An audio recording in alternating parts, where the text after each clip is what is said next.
Acts chapter 23. And looking intently at the council, Paul said, Brothers, I have lived my life before God in all good conscience up to this day. Up the high priest Ananias commanded those who stood by him to strike him on the mouth. Then Paul said to him, God is going to strike you, you whitewashed wall.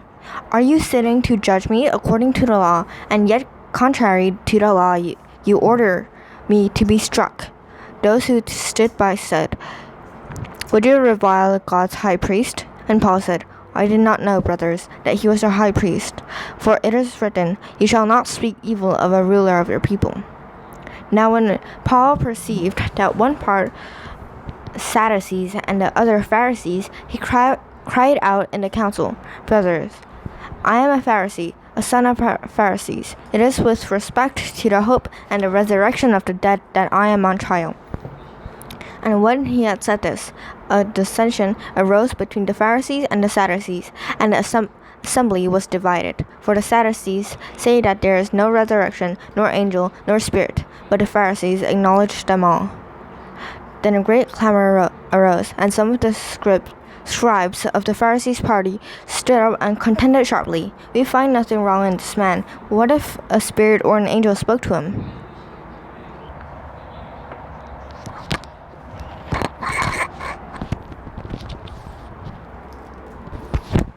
And when the dissension became violent, the tribune, afraid that Paul would be torn to pieces by them, commanded the soldiers to go down and take him away from among them by force and bring him into the barracks. The following night the Lord stood by him and said, Take courage, for as you have testified to the facts about me in Jerusalem, so you must testify also in Rome. A plot to kill Paul. When it was day, the Jews made a plot and bound themselves by an oath, neither to eat nor drink till they had killed Paul. There were more than 40 who made this conspiracy. They went to the chief priests and the elders and said, We have strictly bound ourselves by an oath to taste no food till we have killed Paul. Now therefore you, along with the council, give notice to the tribune to bring him down to you, as though you were going to determine his case more exactly, and we are ready to kill him before he comes near. Now the son of Paul's sister heard of their ambush, so he went and entered the barracks and told Paul. Paul called one of the centurions.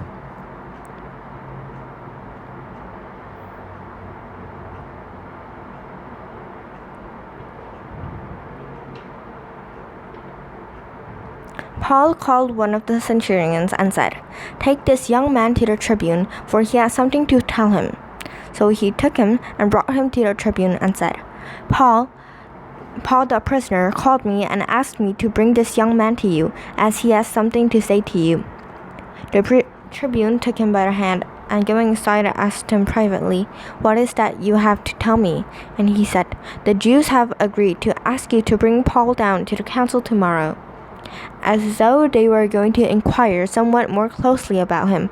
But do not be persuaded by them, for more than 40 of their men are lying in ambush for him, who have bound themselves by an oath neither to drink or eat till they have killed him. And now they are ready, waiting for your consent. So the tribune dismissed the young man, charging him, Tell no one that you have informed me of these things. Paul sent to Felix the governor. Then he called 2 of the centurions and said, Get ready 200 soldiers with 70 horsemen and 200 spearmen to go as far as Caesarea at the 3rd hour of the night. Also, provide mounts for Paul to ride and bring him safely to Felix the governor.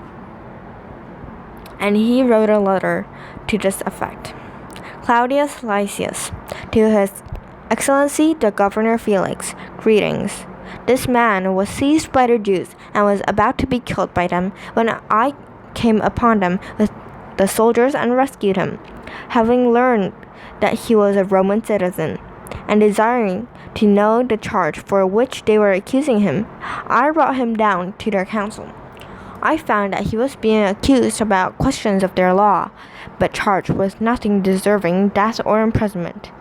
And when it had disclosed to me that they would be a plot against the man, I sent him to you at once, ordering his accusers also to state before you what they have against him.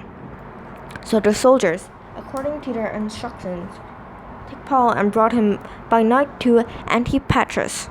And on the next day they returned to the barracks, letting the horsemen go on with them. When they had come to Caesarea and delivered the letter to the governor, they presented Paul also before him. On reading the letter, he asked what province he was from. And when he learned that he was from Cilicia, he said, I will give you a hearing when your accusers arrive. And he commanded him to be guarded in Herod's praetorium.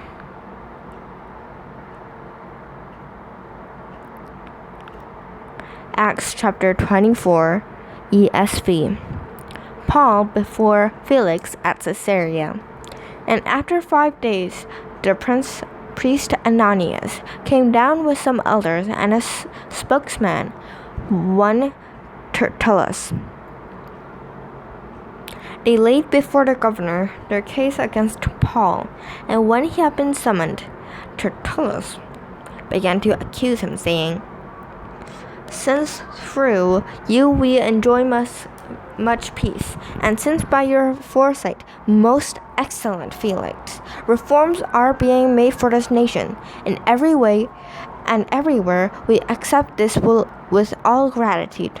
But to detain you no further, I beg you in your kindness to hear us briefly, for we have found this man a plague, one who stirs up riots among all the Jews throughout the world and is a ringleader of the sects of the Nazarenes. He even tried to profane the temple, but we seized him. By examining him yourself, you will be able to find out from him about everything of which we accuse him. The Jews also joined in the charge, affirming that all these things were so. And when the governor had nodded to him to speak, Paul replied, Knowing that for many years you have been a judge over this nation, I cheerfully make my defense. You can verify that it is not more than 12 days since I went up to worship in Jerusalem, and they did not find me disputing with anyone or stirring up a crowd, either in the temple or in the synagogues or in the city. Neither can they prove to you what they now bring up against me. But this I confess to you, that according to the way, which they call a sect, I worship the God of our fathers, believing everything laid down by the law and written in the prophets, having a hope in God, which these men themselves accept, that there will be resurrection of both the just and the unjust. So I always take pains to have a clear conscience toward both God and man. Now after several years I came to bring alms to my nation and to present offerings. While I was doing this, they found me purified in the temple, without any crowd or tumult. But some Jews from Asia, they ought to be here before you and to make an accusation should they have anything against me, or else let these men themselves say what wrongdoing they found when I stood before the council, other than this one thing that I cried out while standing among them. It is with respect to the resurrection of the dead that I am on trial before you this day. Paul kept in custody, but Felix, having a rather accurate knowledge of the way, put them off, saying, When Lysias, the tribune, comes down, I will decide your case.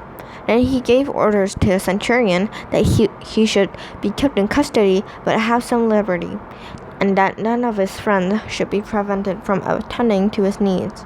And some days Felix came with his wife Drusilla, who was Jewish, and he sent for Paul and heard him speak about faith in Christ Jesus.